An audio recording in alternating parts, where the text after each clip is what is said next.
আমাদের আজকের এই স্পেশাল বিশ্লেষণে আপনাদের সবাইকে স্বাগত জানাচ্ছি। আজ আমরা কথা বলবো দারুণ চমকপ্রদ একটা ইনভেস্টমেন্ট প্লেবুক নিয়ে। সাধারণ বিনিয়োগকারীদের চোখের আড়ালে স্মার্ট মানি বা বড় বড় প্রাতিষ্ঠানিক বিনিয়োগকারীরা কিভাবে স্বর্ণের বাজারে নিজেদের ঘুঁটি সাজাচ্ছে সেটাই আজ আমরা ডিকোড করব। মে 2026-এর প্রেক্ষাপটে টপ স্টক রিপোর্টের এই মার্কেট অ্যানালাইসিসটা কিন্তু সত্যি চোখ খুলে দেওয়ার মতো। টপ স্টক রিপোর্ট এই পুরো বিনিয়োগ থিসিসটিকে মূলত 5টি সুনির্দিষ্ট ভাগে ভাগ করেছে। প্রথমে আমরা দেখব ম্যাক্রো গোল্ড শিফট, এরপর ম্যানহ্যাটন ডিস্ট্রিক্ট প্রজেক্ট, তারপর হাই গ্রেড পোটেনশিয়াল বা উচ্চ গ্রেডের সম্ভাবনা যাচাই, চতুর্থ ধাপে কোম্পানি ফিন্যান্সিয়ালস এবং স্ট্র্যাটেজিক লিডারশিপ, এবং একদম শেষে নেভাডা ভ্যালুয়েশন গ্যাপ। তো চলুন প্রথমেই শুরু করা যাক আমাদের প্রথম topic, the macro gold shift দিয়ে। মে 2026 পর্যন্ত গ্লোবাল ইকোনমির আসল অবস্থাটা ঠিক কেমন সেটা আগে একটু বুঝে নেওয়া দরকার। রিপোর্টটি খুব স্পষ্টভাবে দেখাচ্ছে যে স্বর্ণের বাজার এখন আগের চেয়ে অনেক বেশি শক্তিশালী একটা ভিত্তিমূল্যের উপর দাঁড়িয়ে আছে। এর পেছনের কারণ কি? বিশ্বজুড়ে চলমান ভূরাজনৈতিক অস্থিরতা আর নাছোড়বন্দা মূল্যস্ফীতি। আর একটু খেয়াল করলেই দেখবেন বিশ্বের বিভিন্ন দেশের সেন্ট্রাল ব্যাঙ্কগুলো কিন্তু রেকর্ড গতিতে স্বর্ণ কিনে মজুত করছে, যার ফলে প্রতি আউন্স স্বর্ণের দাম $4,500 উপরে একটা দারুণ শক্ত ফ্লোর পেয়ে গেছে। এমনকি জেপি মর্গেন আর ওয়েলস ফার্গোর মতো বড় প্রতিষ্ঠানগুলোর টার্গেট শুনলে অবাক হবেন। তাদের মতে বছর শেষে এই দাম $6,100 থেকে $6,300 পর্যন্ত ছুঁয়ে ফেলতে পারে। আর ঠিক এখানেই সাধারণ চিন্তাভাবনার সাথে মার্কেট লিডারদের পার্থক্যটা ধরা পড়ে। একদিকে সাধারণ রিটেল বিনিয়োগকারীরা ফিজিক্যাল গোল্ড বা ইটিএফ কিনে একটা ডিফেন্সিভ বা প্রতিরক্ষামূলক অবস্থানে থাকছে। অন্যদিকে মার্কেট লিডাররা কিন্তু বসে নেই। তারা টায়ার 1 অঞ্চলগুলোতে হাই গ্রেড এবং ডিস্ট্রিক্ট স্কেল মাইনিং প্রজেক্টগুলোতে অনেক আগেভাগেই পজিশন নিয়ে রাখছে। এটাই তাদের প্রোঅ্যাক্টিভ প্লেবুক। এই প্লেবুকের সবচেয়ে বড় উদাহরণ হিসেবে রিপোর্টে মাইনিং দুনিয়ার কিংবদন্তি রস বিউটির কথা বলা হয়েছে। মজার ব্যাপার হলো ওনাকে একটা ব্রোকেন স্লট মেশিন বা ভাঙা স্লট মেশিনের সাথে তুলনা করা হয়েছে। সাধারণত ভাঙা মেশিন মানেই তো খারাপ কিছু, তাই না? কিন্তু ওনার ক্ষেত্রে ব্যাপারটা উল্টো। এই মেশিনটা শুধু জ্যাকপটই দিয়ে যায়।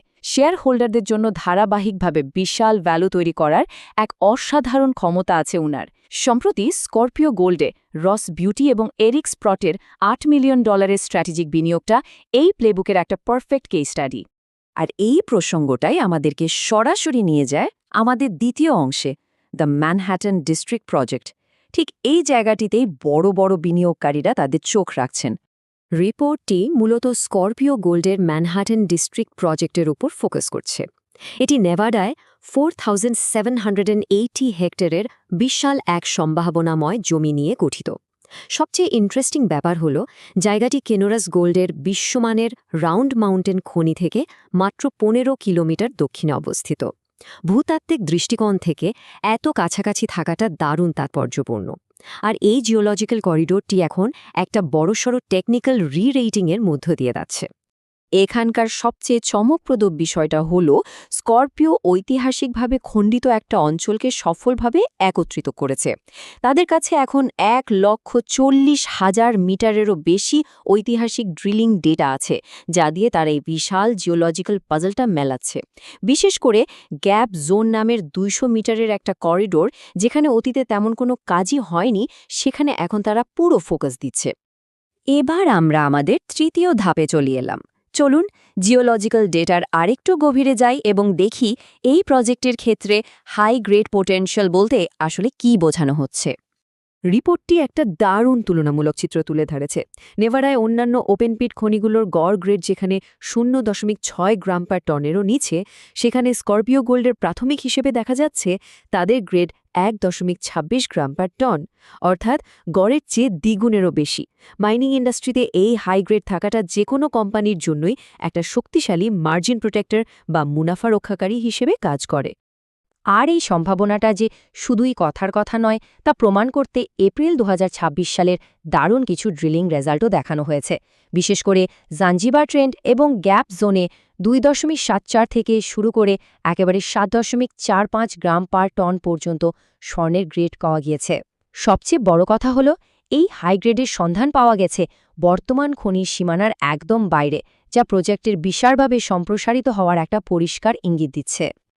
এবার আসি চতুর্থ অংশে, ফাইন্যান্সিয়ালস এবং স্ট্র্যাটেজিক লিডারশিপ। কারণ শুধু সম্ভাবনা থাকলেই তো হবে না, ডিস্ট্রিক্ট স্কেলে বিশাল ড্রিলিং অপারেশন চালানোর জন্য পকেটে তো টাকা থাকতে হবে, আর দরকার সঠিক নেতৃত্ব। সাধারণত ছোট মাইনিং বা জুনিয়র এক্সপ্লোরার কোম্পানিগুলো মাঝপথে মূলধন সংকটে পড়ে যায়, কিন্তু স্করপিও গোল্ড এক্ষেত্রে বেশ স্মার্ট।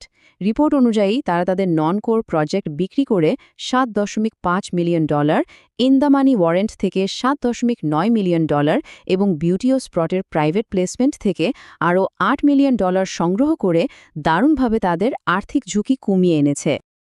এই সবগুলো কি একসাথে যোগ করলে আমরা দেখতে পাচ্ছি কোম্পানির কোষাগারে $23 মিলিয়ন একটা বিশাল তহবিল তৈরি হয়েছে।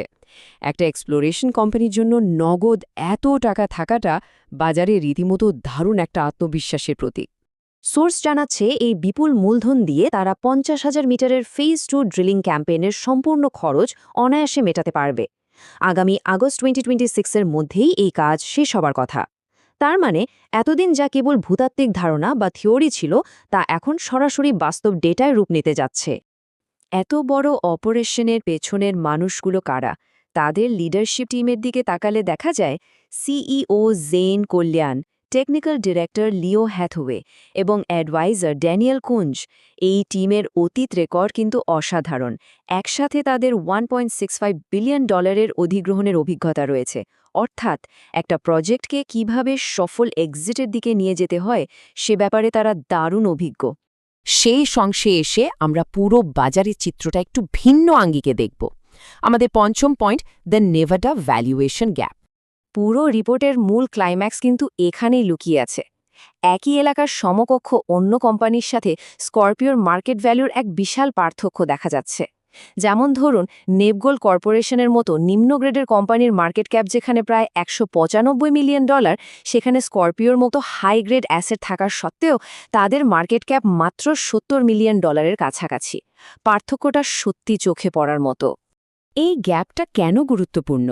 রিপোর্টটি 2022 সালে করভাস গোল্ডের একটা উদাহরণ টেনেছে। সে সময় অ্যাংলো গোল্ড আর শান্তি প্রায় $570 মিলিয়ন দিয়ে করভাসকে অধিগ্রহণ করেছিল। এর মানে হল, নেভাডায় একবার কোনো রিসোর্স বা প্রজেক্ট যদি ঠিকমতো প্রমাণিত হয়ে যায়, তবে মার্কেট খুব দ্রুতই তার ভ্যালুয়েশন বহু গুণ বাড়িয়ে দেয়। আগস্ট 2026 পর্যন্ত তাদের কার্যক্রম পুরোপুরি ফান্ডেড। এদিকে ইতোমধ্যে 15টি ড্রিল হোলের ফলাফল আসার অপেক্ষায় আছে, আর 3টি রিগ সক্রিয়ভাবে কাজ করে যাচ্ছে, যার মধ্যে একটি জাঞ্জিবার করিডোরের 300 মিটারেরও বেশি গভীরে এগিয়ে যাচ্ছে। বোঝাই যাচ্ছে সামনেই বড় কোনো খবরের একটা দারুণ সুযোগ তৈরি হয়ে আছে। সবশেষে একটা বড় প্রশ্ন থেকেই যায়, প্রাতিষ্ঠানিক বিনিয়োগকারীরা যেভাবে আগেভাগেই নিজেদের গুছিয়ে নিচ্ছেন, তাতে এই হাইগ্রেড প্লেবুকের সফল বাস্তবায়ন কি সত্যি নেভাডার বাজারের এই বিশাল ভ্যালুয়েশন গ্যাপটা কমিয়ে আনতে পারবে? ভবিষ্যতের এই হিসাব নিকাশগুলোর দিকে নজর রাখাটা কিন্তু আমাদের সবার জন্যই দারুণ কৌতূহলোদ্দীপক হতে যাচ্ছে।